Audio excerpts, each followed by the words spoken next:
Hi friends, Pinarayi government അഞ്ചാമതും electricity charge വർദ്ധിപ്പിക്കുവാൻ പോകുന്നു. ഇത് കേൾക്കുമ്പോൾ എൻ്റെ സംശയം കേരളം എന്ന് പറയുന്നത് ഇന്ത്യയുടെ ഭാഗമല്ലേ എന്നുള്ളതാണ്. മറ്റൊരു സംസ്ഥാനത്തും ഇത്രയും ഇലക്ട്രിസിറ്റി ചാർജ് ഇല്ല. തൊട്ടടുത്ത സംസ്ഥാനമായ തമിഴ്നാട്ടിലോ അങ്ങ് തലസ്ഥാന നഗരമായ ഡൽഹിയിലോ ഇലക്ട്രിസിറ്റി ചാർജ് കേരളത്തെ അപേക്ഷിച്ച് വളരെ വളരെ കുറവാണ്. ഒരുപക്ഷെ വൈദ്യുതി ഉൽപ്പാദനം ഏറ്റവും ചീപ്പായി നടത്തപ്പെടുന്ന സംസ്ഥാനം കേരളമാണ്. ജലവൈദ്യുതി അത് കേരളത്തിന്റെ പൊതുസ്വത്താണ്.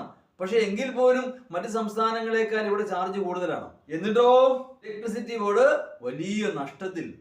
പ്രധാന കാരണം അവിടെ എംപ്ലോയീസ് നൽകുന്ന അന്യായമായ ശമ്പള വർധനവ് തന്നെയാണ്.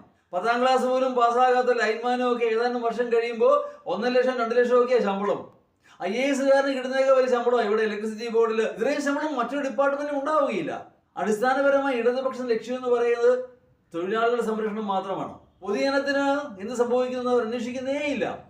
ഒന്നും വേണ്ട, നമ്മൾ മേടിച്ചു വെച്ച മീറ്ററിന് നമ്മൾ പ്രതിമാസം വാടക നൽകണം.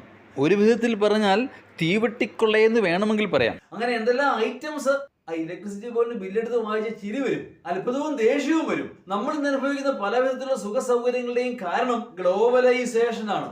അതിന് ചുക്കാൻ പിടിച്ചത് ഇന്ത്യയിലെ തന്നെ എണ്ണം പറഞ്ഞ സാമ്പത്തിക വിദഗ്ധന്മാർ ഒരാളായ ശ്രീ മൻമോഹൻ സിംഗ് ആണ്. അന്ന് അതിനെ എതിർത്തവരാണ് ഇടതുപക്ഷം.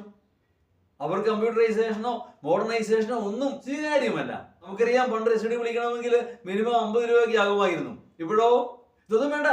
ബാങ്കിങ് സേവനങ്ങൾ, പണം അയക്കാനോ പണം സ്വീകരിക്കാനോ ഒക്കെ ഇപ്പൊ എന്ത് എളുപ്പമാണ്. സെക്കൻഡുകളുടെ താമസമേ ഉള്ളൂ. പണ്ടൊക്കെ ഒരു ബാങ്കിൽ പോയാൽ മണിക്കൂറുകൾ കാത്തു നിൽക്കണം, പണം അടയ്ക്കാനും പണം സ്വീകരിക്കാനും ഒക്കെ.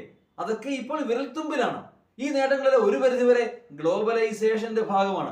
അങ്ങനെ ഒരു ഗ്ലോബലൈസേഷൻ, അങ്ങനെ ഒരു മാറ്റം ഇലക്ട്രിസിറ്റി ബോർഡിൽ ഉണ്ടാവേണ്ടിയിരിക്കുന്നു.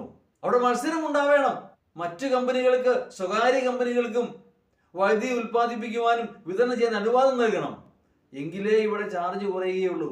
ഇലക്ട്രിസിറ്റി ചാർജ് കുറഞ്ഞാലേ മറ്റ് സംരംഭങ്ങൾക്ക് ഇവിടെ പ്രവർത്തിക്കാനാവുകയുള്ളൂ. കാരണം അടിസ്ഥാനപരമായി ഏത് സംരംഭത്തിന് ആവശ്യമുള്ളതാണ് വൈദ്യുതി എന്ന് പറയുന്നത്. എല്ലാം ഉപരി പാരമ്പര്യേതര ഊർജ സ്രോതസ്സുകളിലേക്ക് നമ്മൾ ശ്രദ്ധ കേന്ദ്രീകരിക്കേണ്ടിയിരിക്കുന്നു.